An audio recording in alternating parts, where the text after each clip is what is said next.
And welcome, everyone.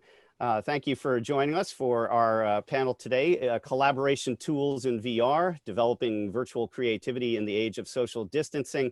It's great to be back here at the VR AR Global Summit. This is the fall edition, and we're kicking off a new month here, and we have really two great views of XR collaboration today. Our panelists are Jussi Havu, the CEO of Glue, from Helsinki. Moi, Jussi, good to Hi. have you here. Thanks, Chris. Great to be here.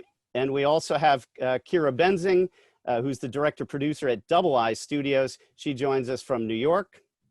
Hello, Kira. Hello, Chris. Hello, world. Good to see you. Good to see you again. And as you may know, I'm Chris Paff. I am moderating this panel. I am the co-chair of the Storytelling Committee of the VR AR Association. I'm also one of the founders of the Producers Guild of America New Media Council, and I'm the CEO of Chris Paff Tech Media, LLC. And this is a great topic that we have now because we're now 6 months into a global pandemic, and the participation in the broader XR world, whether you're on the industrial enterprise side or on the creative side or entertainment, has really done in many respects a lot better than people may have thought. IDC had some very bullish estimates out in the last couple of months on what the next 3 years look like. But we're here talking about the present, and what we're going to do is have both Kira and Jussi do some presentations on what they're doing. Again, for those who don't know, Glue is a major collaborative platform. The company, which Jussi can tell you about, started out in the production space and visual effects, and has really done some amazing work in enabling real-time collaborative VR meetings and collaborative spaces. And Kira, among her many talents, is really one of the leading global producers and directors of virtual theater. Last year, her Love Seat production was at the VS Biennale, and she recently was back in Venice virtually, and she'll talk about that. And right now, it's a perfect segue for Kira Benzing to show us what she's up to. Kira. Well, thank you so much, everyone, for this opportunity to gather in this digital space. And I'm really happy to be here again, presenting and speaking with all of you. So great, I will jump into a little slideshow presentation.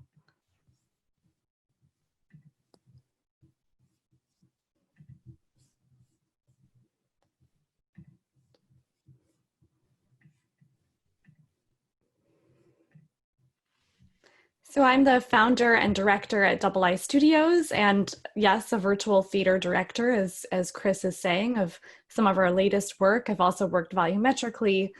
At my studio, we're based primarily out of New York City, but these days we're spanning quite a bit across the country and up and down the East Coast, from Miami, and then we even have people that we work with in Brazil and around the world. Our team has designed stories that combine heart with XR, with the latest technology coming out of Intel Studios from their volumetric capture stage. We've worked with Bose AR, and of course, we've done a lot of interactive VR, and our work has shown at a number of film festivals, from Sundance to Tribeca, South by Southwest, Lincoln Center's New York Film Festival, the Venice Film Festival 2 years in a row. And we have this kind of specialty in designing interactive VR experiences and multiplayer experiences using the power of social VR. Those are really important things to us, the social connection. So I think that you'll just hear me reiterating that about how we have been creating together and working entirely remotely with each other and collaborating in these very unique times.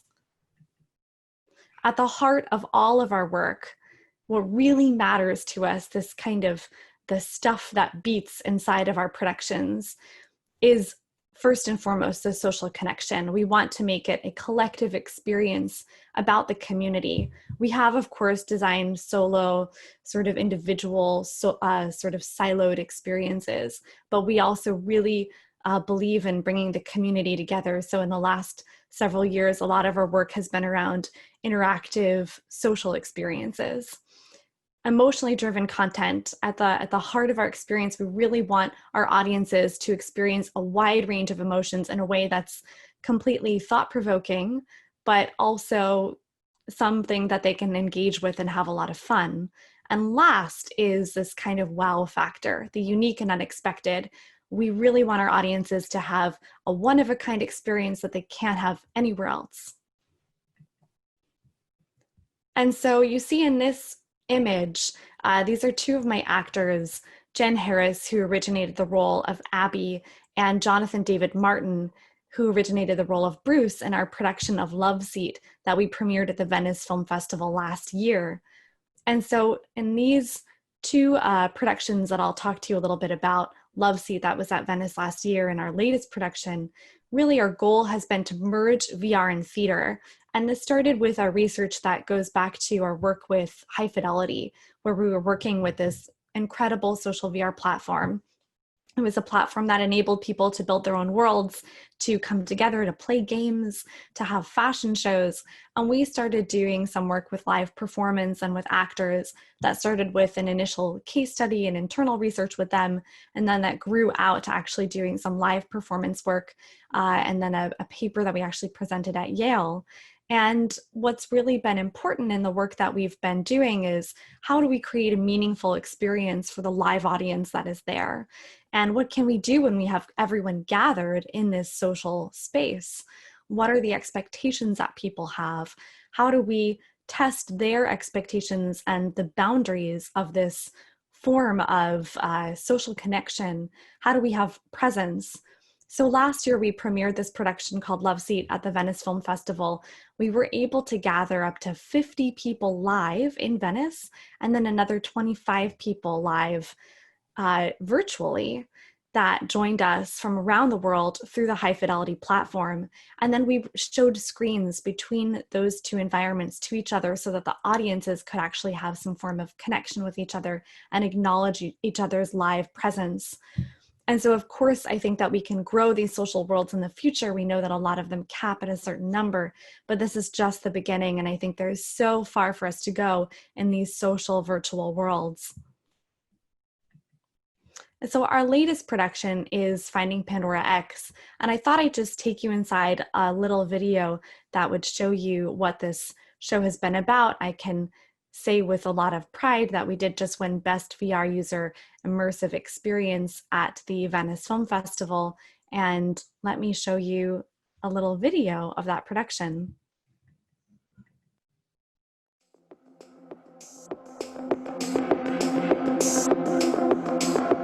So what do you say? Are you ready to do something?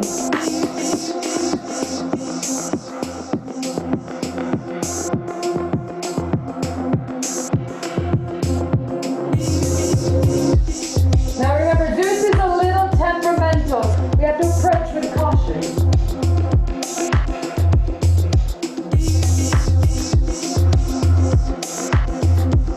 The chorus and I have come to deliver you a message.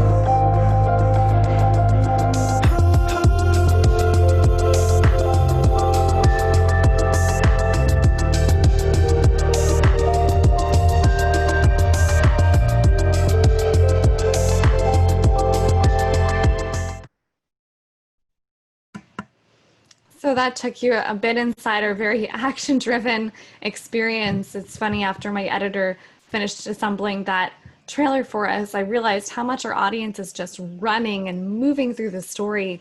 And so now we've gone beyond just building a stage like we did with Love Seat, but we're actually building an entire world.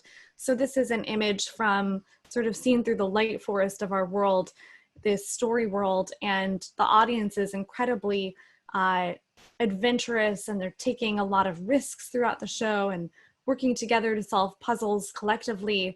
And what I love about these environments is that I can actually meet inside them with my designers. So my lighting designer, Beth Cates, and my sound designer, SB Proctor, we are able to actually collaborate inside of these worlds and talk about where we think that the sound files need to go, where we kind of want to place the speakers, for example, source those audio files, where we want to put the sources of the lights, you know, how we would essentially hang them in a traditional theater, but we don't have to worry about quantity in this case in quite an interesting way. We have other types of concerns on a system that we have to think about, but if we want to hang 100 lights in the space, we just place 100 lights in this game space. And what I love about this, and Jussi is going to be speaking about Glue, and I have spent some time in Glue, and what I love about the potential of being able to meet with your colleagues and collaborators in these social virtual worlds is that we are able to show to each other spatially what we want to do inside the world. So if I want to move a light or move a sound file, I can just talk to my designers in there. My lead developer, Mark Sternberg, and I we fly up high quite often in the space. We'll both fly up to a cloud. Of course, we have flying in our worlds, and we've given that as a superpower to our audience, but we use it as our team as well. And so we'll change our viewpoint and perspective so that we can have a better sense of the context of our world and what changes we have to make. And we're able to bring our team in there and fly up to a cloud and take a kind of vantage point and decide, okay, these pillars need to move here. This is the object that needs to have this mechanic on it. Here are the things that I need to affect that will make it special and more efficient for my actors. And also it's more efficient and more special for the audience. So we're just able to make these kind of really iterative changes because we're working actually inside of the medium for which we are designing. And here's another view. This is a cloud that my lead developer and I fly up to quite a bit because it gives us a really great vantage point. It's one of the highest clouds in our world. And it just gives us a sense of scale and seeing the kind of whole layout of our world together. And then, you know, a lot of the questions that I've been asking in these unique times is, how do we scale VR for a mainstream audience? How do we appeal to a wide variety of user experience levels? And then how can we really address experience levels and variety for audiences at the same time? And so I've been thinking about these kinds of questions and, you know, what a stage means in these times, what the backstage means. I think we are developing new ones in these very unique moments in which we are all living together as a society and world. So I'll just leave you with some information of how you can join our team in our virtual worlds. We encourage you to reach out and to come fly with us. We are giving flying lessons and experiences to people inside our world, especially in the off times when we're not busy performing. So that's something that we really enjoy, giving people this kind of freedom and an ability to feel something totally unique that they cannot do in the real world. And I'll take it back over to Chris and to Jussi. Great. It's a great overview, and thanks for that, Kira, and congratulations again on your fantastic award from Venice. So that's really great. Hold on a second. What just happened? Hold on. Okay, so Jussi, you know, it's again, it'd be interesting to hear what you have to show. So why don't we take it over to you? Thanks, Chris, and thank you. Great to be here. I'll briefly talk about what we do here at Glue. We're a 30 people team from Helsinki.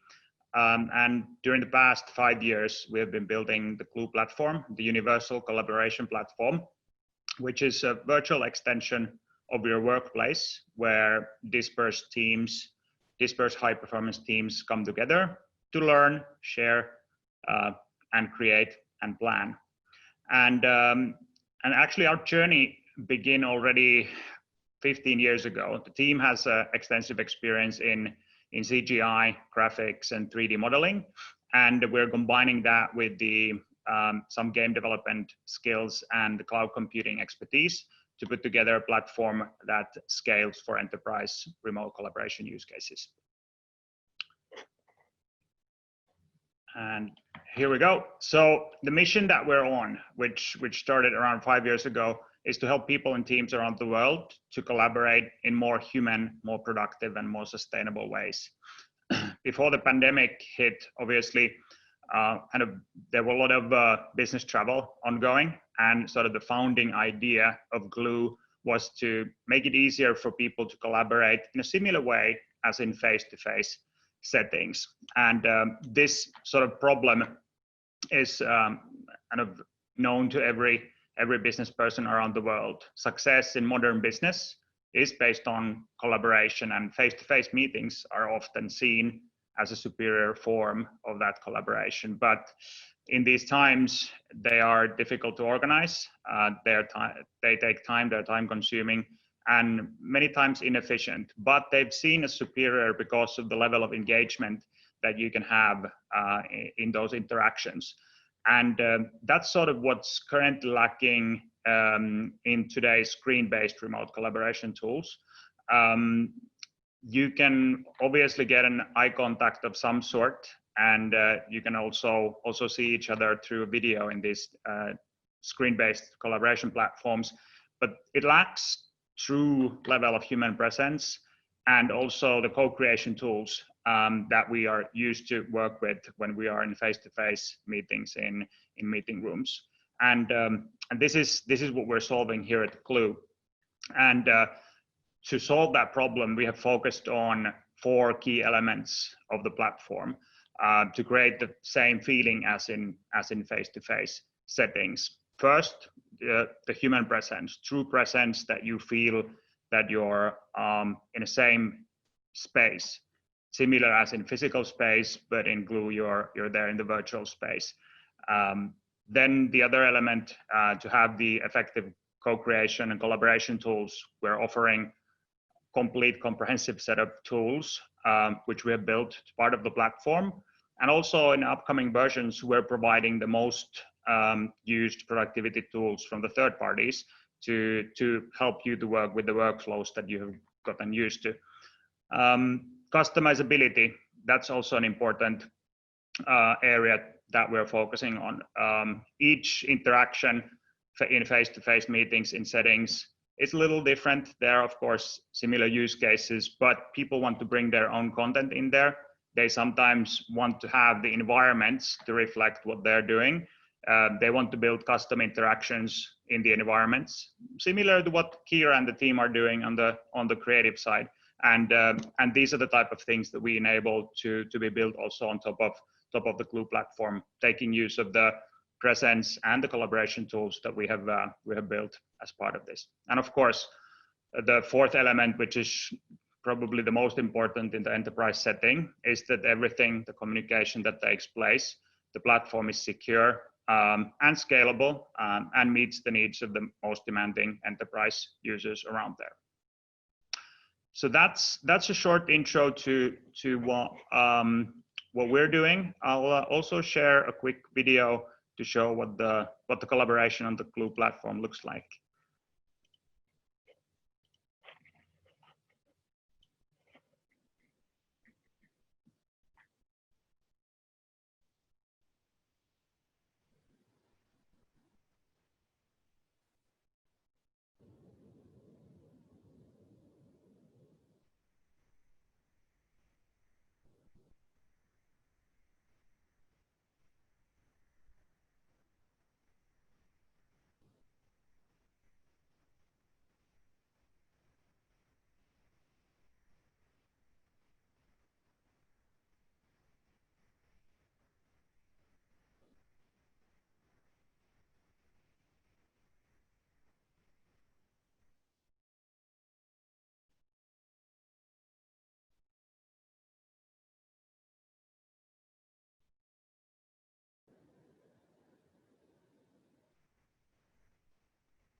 So that was my introduction.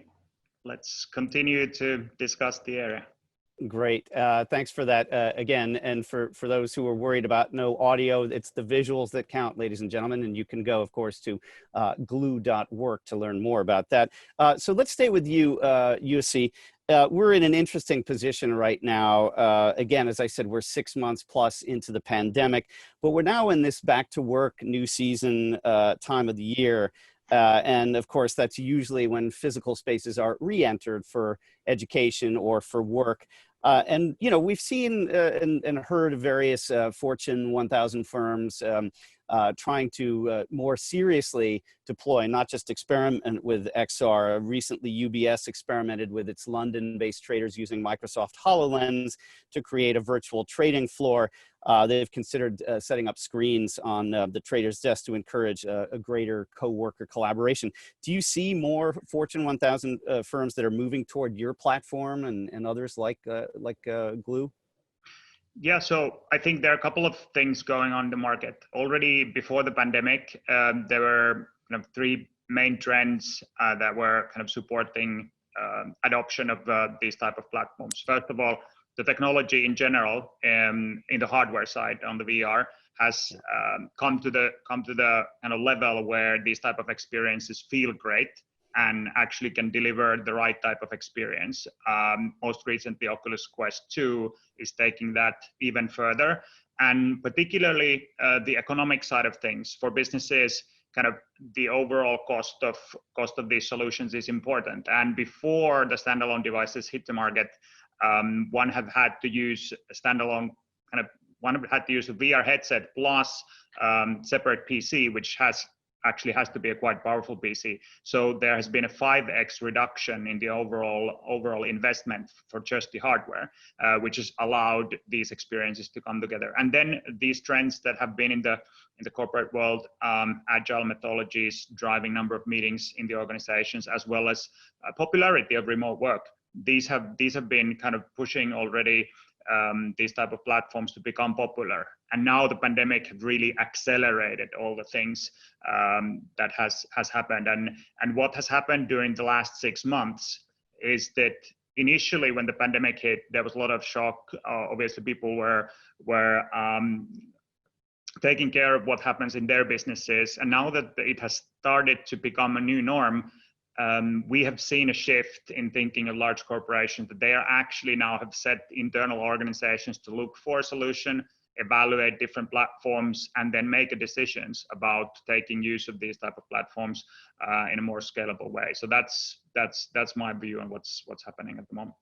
Yeah, so I would expect that 6 months from now, we would see, you know, whether it's developers in-house at these companies or others working with your platform to really enable that kind of simultaneous room feeling.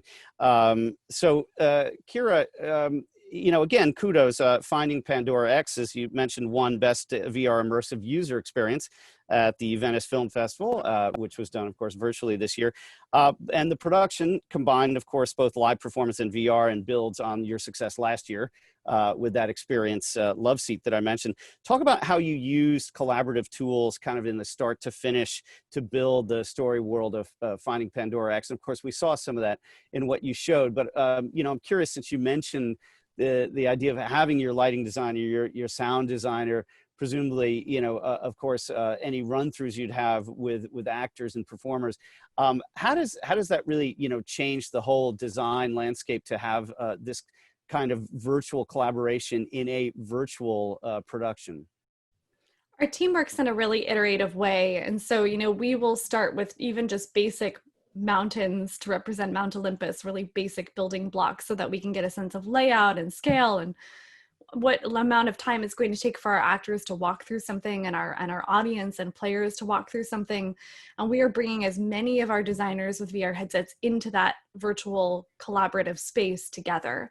So, you know, I mentioned our lighting and sound designers before and my lead developer, but actually all of our developers have come in, our character designers, Rhea Goldson, she came into our world to take a look at things, and especially even just to start to see, okay, how does this avatar play under the light, and let's move it from this position to this position. How does it change under the light over here? What breaks in the model? What discrepancies can we see? We don't have the sort of powerful annotation tools that Glue has, which would be amazing, where you could mark and leave a note on something. I think that's really an incredible feature, and I've been fortunate enough to get to play around in their platform and see how that works. The ability to be able to leave a note behind for someone. So if I want to say to my developer, come take a look at this, and if maybe we're operating in different time zones, we could actually leave a note behind for each other in a platform like Glue. For us, with the story world that we've been building, right now we have to meet in time together and schedule those things, and it's really powerful for us to be able to come together and to do a walkthrough with our environment designers, our lighting designer, our sound designer, avatar designer, just every possible designer, of course, and then all of our actors. All of those rehearsals happen together in VR. Yeah, so you're using the best of the real-time collaborative aspect, but I think it'd be interesting to see how you could bring, for example, Glue into this in a world where you're really mixing in different elements in a non-real-time setting. Whether you take the studio model, whether you're recording and mixing a musical performance or an album, or obviously doing any of that work that you would do in a group collaborative performance for CGI. And I say performance because, of course, what we're talking about here is real time.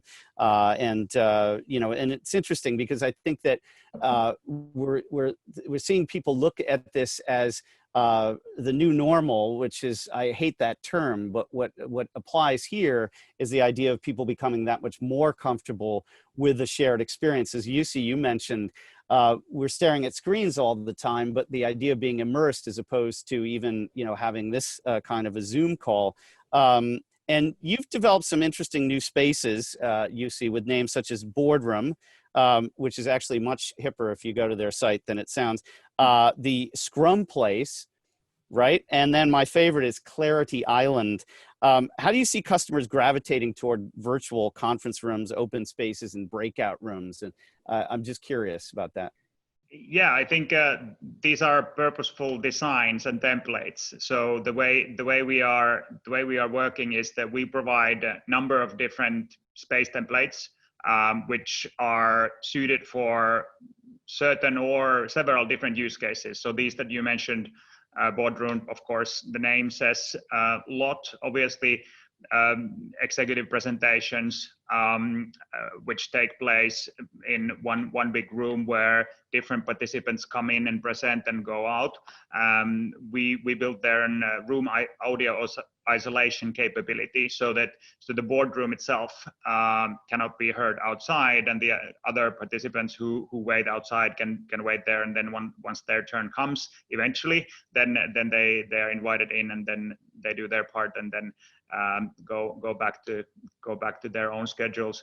So that's just an example on serving a certain use case. Same goes for the other two. The Scrum Place, kind of the name also has it in. It's for development teams to go their daily scrums. Clarity Island, I think that's a little different. It provokes ideas. It's a seaside thing, but it's also well suited for kind of small team meeting gatherings or one-on-one discussions, which kind of feel right in that environment. We have also brought a chess table there, so having little breaks. Where is Miso on sauna? Where's the sauna? Oh, sauna is probably coming in some of the next spaces. There you have it. We are building a playroom as one of the next upcoming spaces. So that's something to keep in mind. Well, it's interesting because I want to stay with you for a second here. Do you find yourself and your Glue team, is there a feeling that you may be competing on some level with Unity and Unreal Engine in terms of gamifying these quote unquote work experiences? So Unity is a great platform which we have developed kind of Glue experience on top of. So we're taking use of their engine, but there are also some proprietary ways that we do environment sound, of course, also the multi-user real-time interaction. That's actually one of the things that sets us apart from many of the competition. We have built our own real-time engine that suits well for this use case, whereas most of the competition is using multi-user game engines, which have their limitations when it comes to this use case. That's a great answer, and I'd like people to follow up more with you on that. So, Kira, you know, the theatrical world is in this interesting kind of stasis. Of course, it's likely months away from any kind of meaningful, real restart of physical on-site rehearsals and performances in front of what would be socially distanced audiences. And, you know, I've been around this sort of virtual theater space for 24 years. When I was at Bell Labs and Lucent New Ventures, we had a relationship with the Gertrude Stein Repertory Theater and Yale School of Drama and St. Petersburg State Academy of the Arts. They did a virtual performance of The Inspector General. This is a Meyerhold production. And it was amazing. It was back in 1997, the very early days of that kind of collaborative platform. We called it Montage at the time, as multi-point video windows.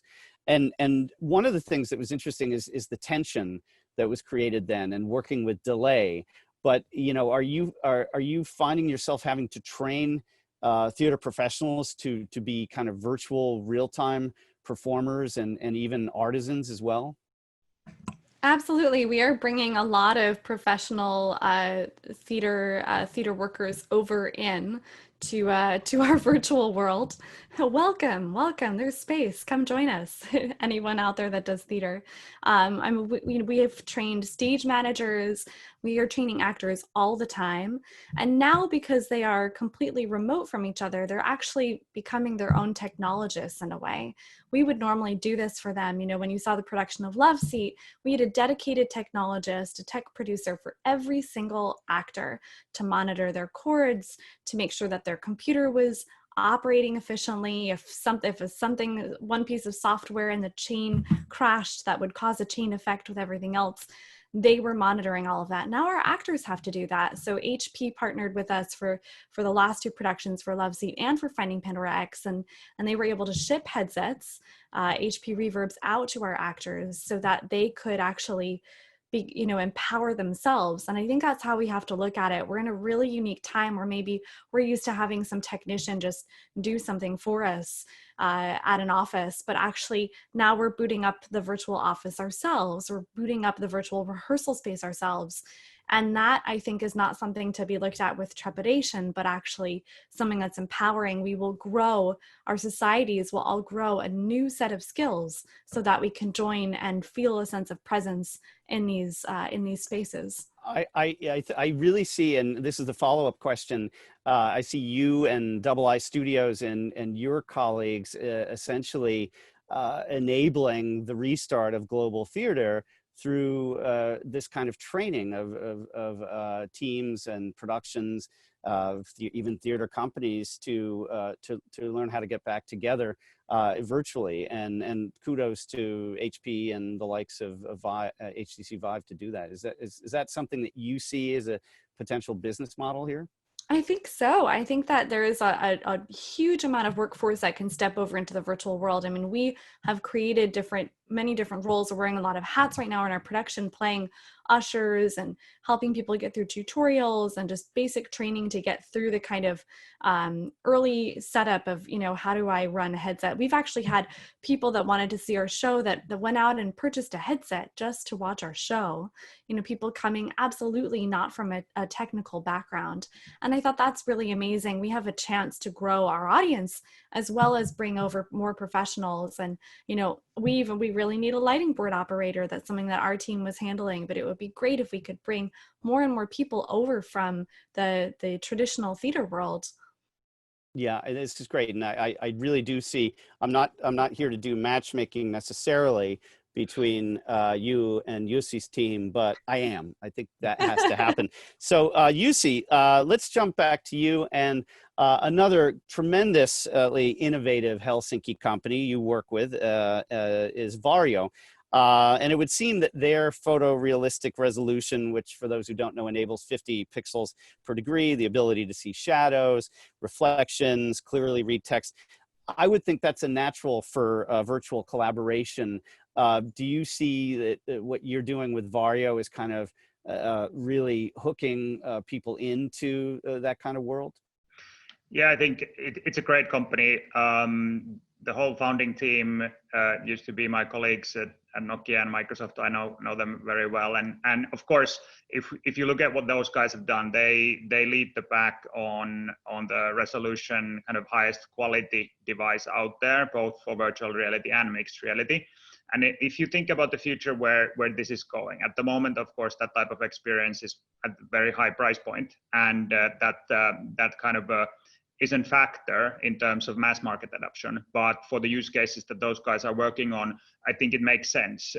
Their customers are saving millions in kind of not needing to build the actual prototypes, not needing to kind of have the trainings facilitated in a live setting in places where you actually cannot necessarily go all the time and these things.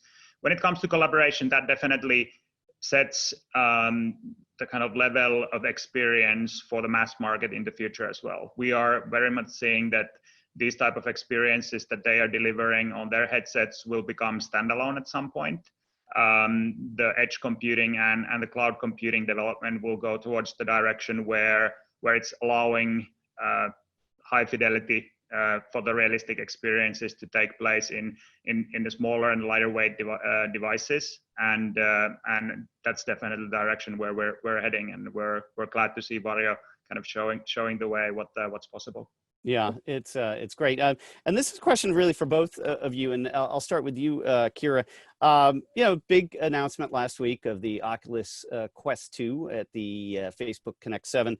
Do you see this moving more businesses and small teams toward greater XR collaboration? Just curious, because of course that's that's certainly one of the biggest things that has happened in this space in several months. I think we certainly should see a movement towards our own platforms. I mean, it has been eye-opening to me, I think, about how many people still prefer to they're just used to working in a kind of 2D way. But if we're working in a spatial medium, we should be working within that medium together, because there's so much more that can happen. So, I mean, for me, for sure, I can mock up a sketch and send notes back to our environment designers, but it adds so much additional meaning actually when we can walk through the environment and point things out to each other and feel it and experience it. I mean, we are working, our team is working in a medium where we want to create feelings inside of our audience. We want them to leave having an emotional experience.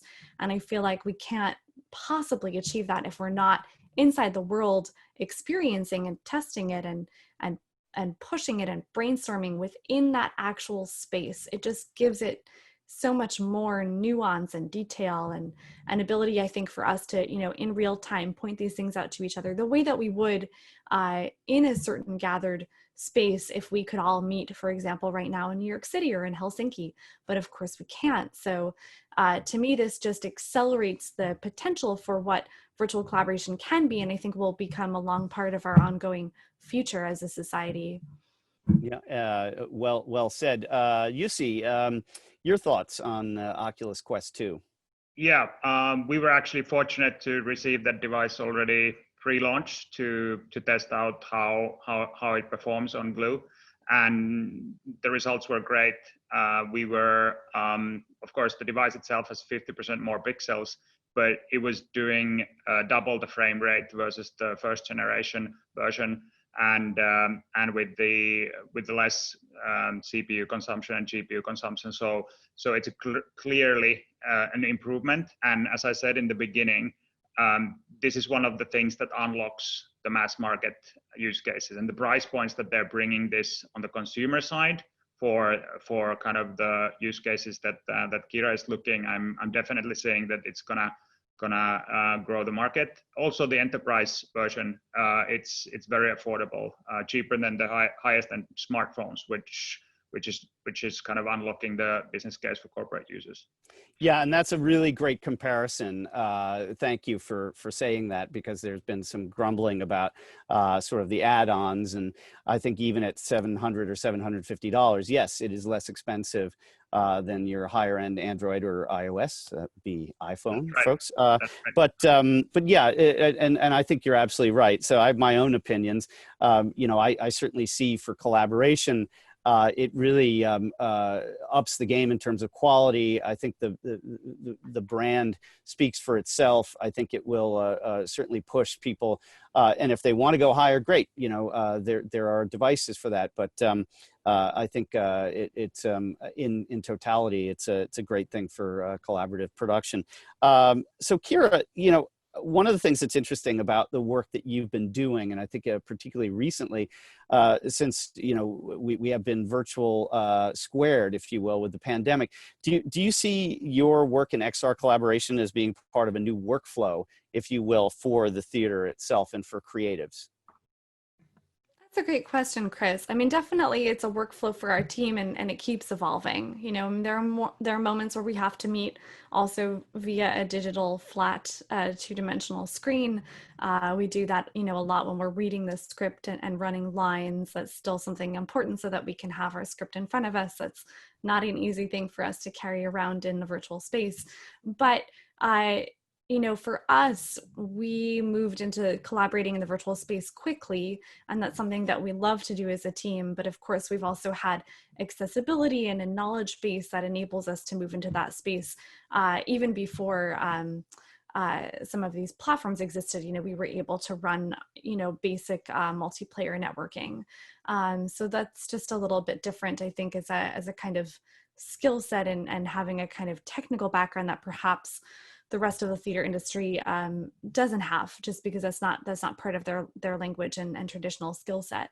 So I'm not sure if they will step quite as avidly in or passionately, but I hope so, that more and more thespians and theater makers will join us in this world, because definitely there's space, and we think that there's so much that we can all do with our imagination. Exactly. So, Jussi, last question for you. You know, there's a lot of talk about worker efficiency and productivity in the workplace as key metrics for this remote workforce, work from home, WFH, horrible acronym. How do you see XR collaboration and Glue improving teams' efficiencies? Maybe you want to talk about that. Yeah, one good example is the comparison to the video conferencing platforms that we're doing now. We each of us are talking one at a time, and we're waiting patiently for others to finish. The point of face-to-face meetings and kind of what we're creating with Glue is to have an environment where there's a lower barrier for you to kind of interrupt each other, kind of you understand from the other person's body language that where they are in their thought process. In the spatial environment, you can deliver things more productively than just kind of from screen to screen. So yeah, there are definitely productivity benefits in terms of kind of replicating what the face-to-face meeting is all about. Then I think there are a lot of things that relate to custom experiences that can boost productivity when it comes to training. There's a lot of research around virtual reality training and education benefits in terms of kind of retention of what you learned. So a lot of companies, a lot of researchers have done this, and I think this is an increasing area. And of course, it has also been an area where companies have gone first in terms of their adoption of the virtual and extended reality. So definitely there is a case for productivity improvement with the spatial computing.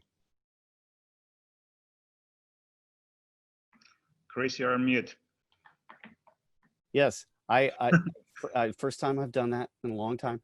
That's actually going to wrap from my side. Thank you for answering that, Jussi. Kira, as always, thank you. Congratulations on your work. Jussi, we look forward to a new release of Glue. For those watching, again, I'm Chris Paff, Jussi Havu, CEO of Glue, Kira Benzing, producer director, Double I Studios. I'm Chris Paff from Chris Paff Tech Media LLC. We'll see you in the chat area. I want to thank you all for joining. Again, we've had a great discussion here with two of the leaders in the XR collaborative space, one on the industrial side, one on the creative side, and we look forward to your comments and thoughts again. Thanks again. Thank you. Thank you, Chris. Thank you, everyone.